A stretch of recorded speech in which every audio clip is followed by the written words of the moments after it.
नमस्कार साथियों, मेरा नाम है आर.के. सिंह। संस्कृति आईएएस के यूट्यूब चैनल पर आप सभी का स्वागत है। आज के एपिसोड में एक बड़े ही गंभीर आरोप की चर्चा करने वाले हैं। ये जो आरोप है ये यूक्रेन के राष्ट्रपति जेलेंस्की के द्वारा लगाया गया है और ये जो आरोप है कहीं ना कहीं रूस के ऊपर लगाया गया है। आरोप क्या है?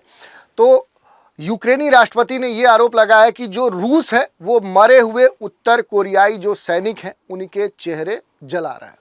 तो इसी गंभीर आरोप की चर्चा आज के एपिसोड में हम करेंगे कि आखिर ऐसा आरोप जेलेंस्की ने क्यों लगाया है, आखिर ये मामला है क्या, और इस मामले से जुड़े हुए जो अन्य महत्वपूर्ण पहलू हैं उन पर भी संक्षिप्त रूप से हम बात करेंगे।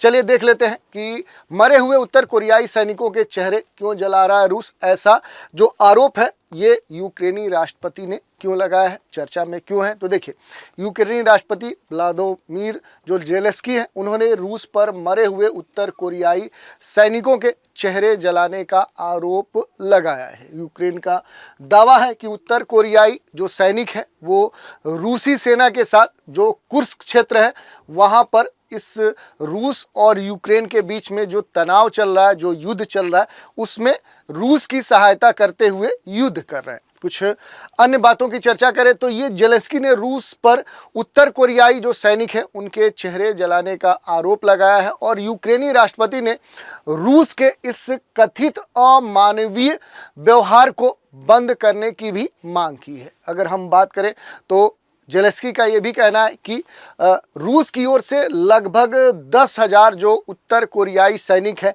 कहीं न कहीं यूक्रेन और रूस के बीच हो रहे युद्ध में शामिल है। तो ये बात कही गई। थोड़ा सा मामले को और डिटेल में हम समझने का प्रयास करते हैं।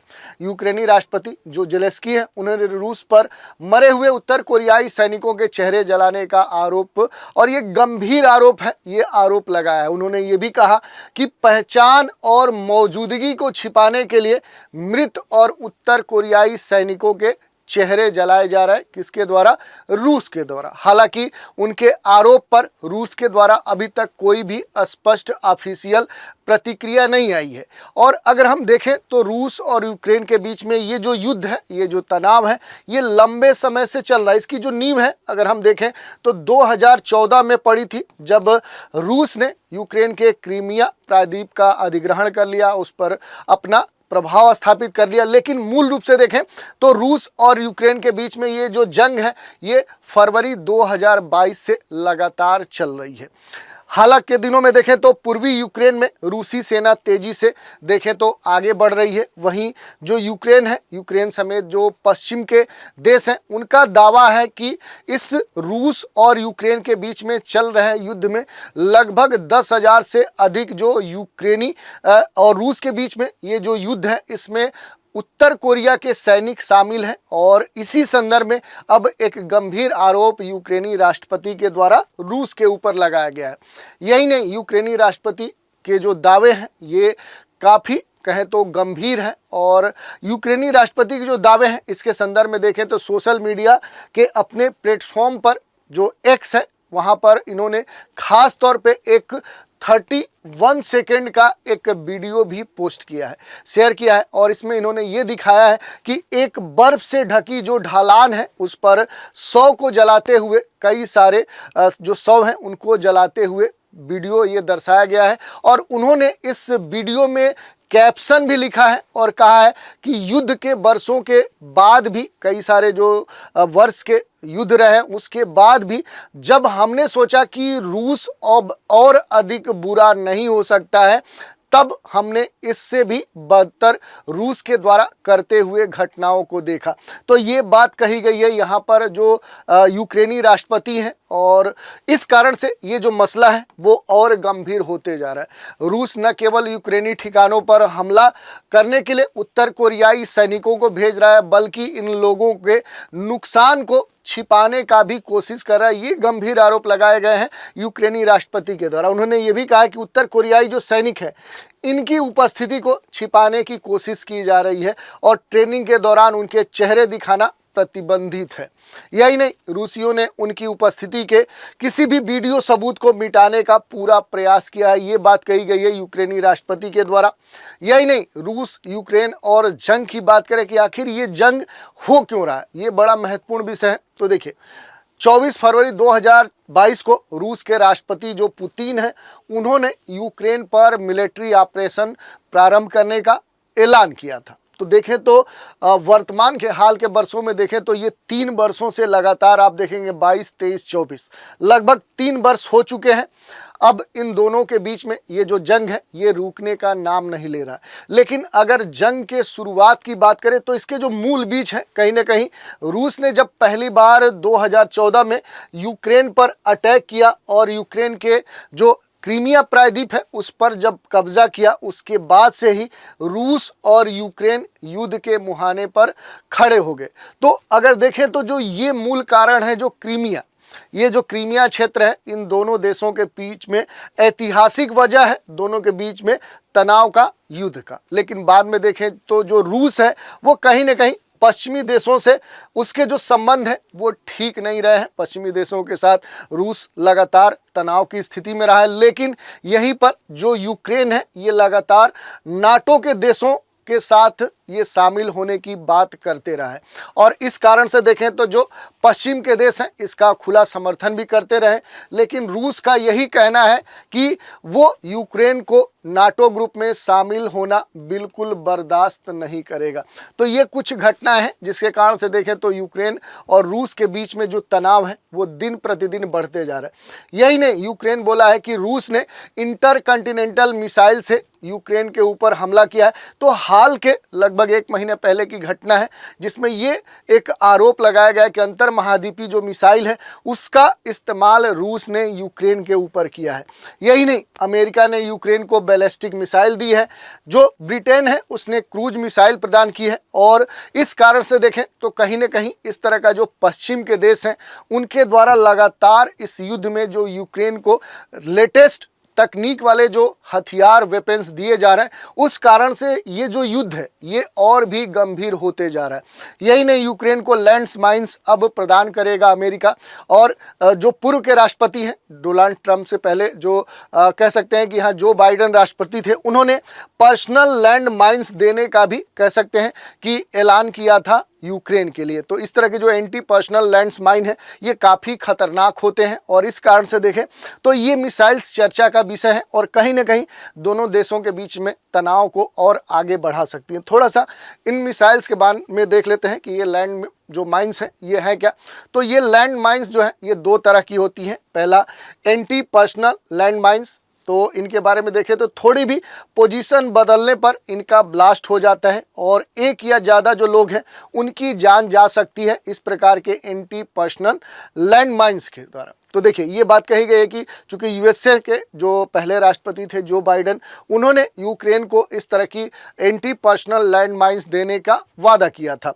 इनका जो वजन होता है वो 2 kg के जो प्रेशर है उसके पड़ने के बाद इनमें ब्लास्ट हो जाता है। यही नहीं, एंटी जो व्हीकल लैंड माइंस होती हैं इनके बारे में अगर बात करें तो कार, जीप, ट्रक या इस तरह के जो टैंक हैं उनके गुजरने के बाद ये anti vehicle land mine blast करती हैं, कई लोगों की इसमें जान जा सकती है। तो ये क्या है कि एंटी पर्सनल जो लैंड माइंस है उनसे अधिक घातक है। 200 kg जो प्रेशर है वो पड़ने के बाद इस तरह की जो माइंस है ये ब्लास्ट करती हैं। यही नहीं, अब इसमें जो बात कही गई है क्रूज मिसाइल की, तो ये भी चर्चा का विषय है। अगर हम बात कर ले थोड़ा सा कि आखिर क्रूज मिसाइल होती क्या है, तो जो क्रूज मिसाइल है ये एक तरह की सेल्फ गाइडेड मिसाइल होती हैं। ये ज़मीन से काफ़ी करीब से उड़ती हैं। जैसा आप देखेंगे कि जो अर्थ सरफेस है उसके बहुत समीप से ये पैरेलल क्या करती हैं, चलती हैं और ये अपना रास्ता खुद तय करती हैं, यानी खुद बनाती हैं। इसीलिए इसे क्रूज मिसाइल कहा जाता है। ये जेट इंजन टेक्नोलॉजी की मदद से पृथ्वी का जो एटमॉस्फेयर है, जो वायुमंडल है, उसके भीतर ही उड़ान भरती हैं और इनकी जो वेग होती है, इनका जो स्पीड होता है वो काफ़ी अधिक होता है।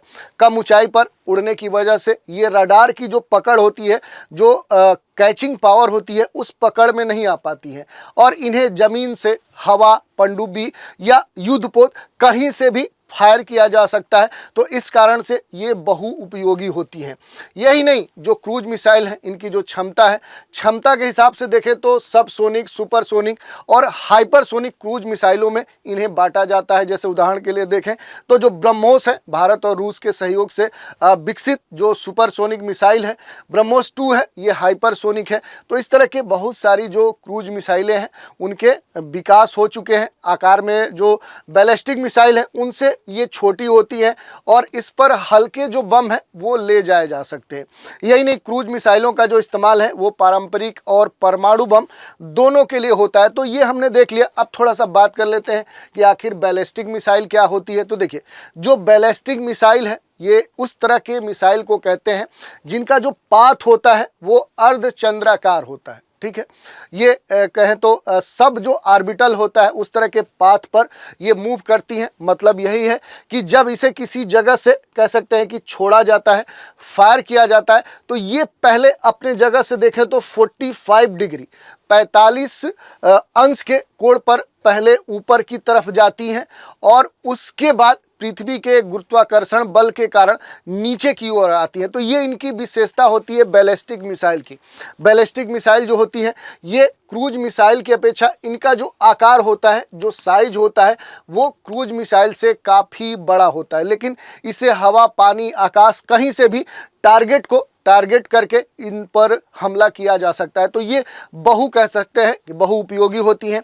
ये जो बैलिस्टिक मिसाइल है ये छोड़े जाने के बाद तेज़ी से ऊपर जाती है, इनकी स्पीड भी काफ़ी अधिक होती है और फिर गुरुत्वाकर्षण की वजह से तेज़ी से ये कह सकते हैं कि आगे बढ़ती है और तेज़ी से नीचे आते हुए अपने जो टारगेट्स होते हैं, जैसे यहाँ पर देखिए, यहाँ से अगर ये फायर की गई तो पहले ये 45 डिग्री से काफ़ी तेज़ी से बढ़ेगी और फिर जहाँ भी इसका टारगेट होगा उसको जाकर हिट करती है।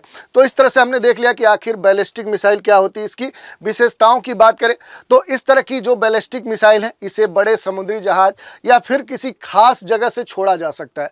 भारत के पास देखें तो कई तरह के बैलिस्टिक मिसाइल हैं जिनके नाम है पृथ्वी, अग्नि, धनुष। ये जो साइज है इसमें क्रूज मिसाइलों से ये बड़ी होती हैं, पहले हमने बताया, और दागे जाने के बाद ये मूल रूप से अर्धचंद्राकार जो रास्ते हैं उन्हीं पर ये चलती हैं। तो ये हमने देख लिया कि आखिर बैलिस्टिक मिसाइल क्या होती है। अभी देखें तो जो चर्चा में 2-3 तरह की जो मिसाइल्स हैं उनके बारे में आप देख सकते हैं कि स्टॉर्म शैडो क्रूज मिसाइल आखिर है क्या, इसकी विशेषता क्या है। तो ब्रिटेन और फ्रांस ने मिलकर इस मिसाइल को बनाया है।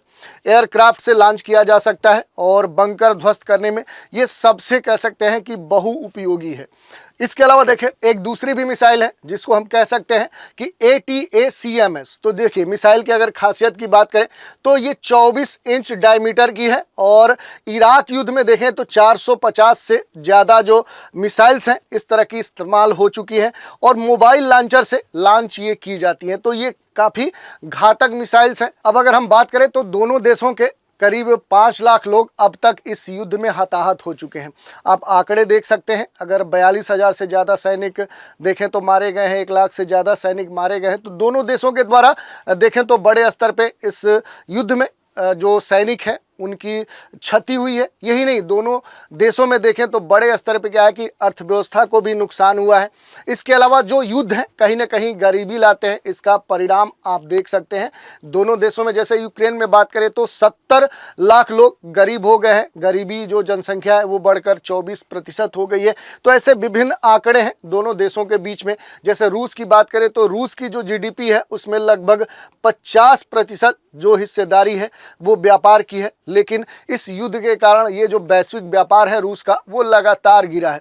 तो इस कारण से देखें तो ये तथ्य महत्वपूर्ण है। संक्षिप्त में हम देख सकते हैं जो यूक्रेन है उसकी जो स्थिति है ये भी महत्वपूर्ण है। तो ये यूक्रेन है और इसकी जो भौगोलिक अवस्थिति है वो मैप पे यहाँ पर आप देख सकते हैं।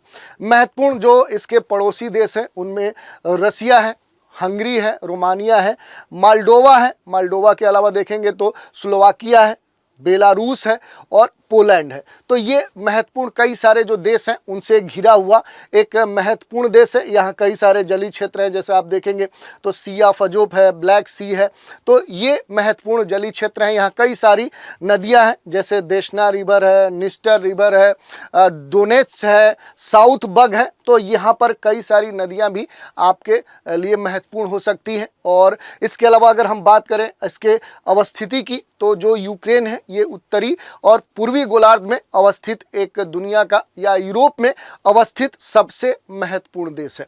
इसके अलावा भी इससे जुड़ी हुई बहुत सारी विशेषताएं हैं जिनके बारे में हमने यहाँ पर डिटेल से दे दिया है। आज की चर्चा पर आधारित एक प्रश्न की भी बात कर लेते हैं। प्रश्न है, यूक्रेन की राजधानी क्या है? विकल्प है खार्किव, कीव, क्रीमिया और लुहांस।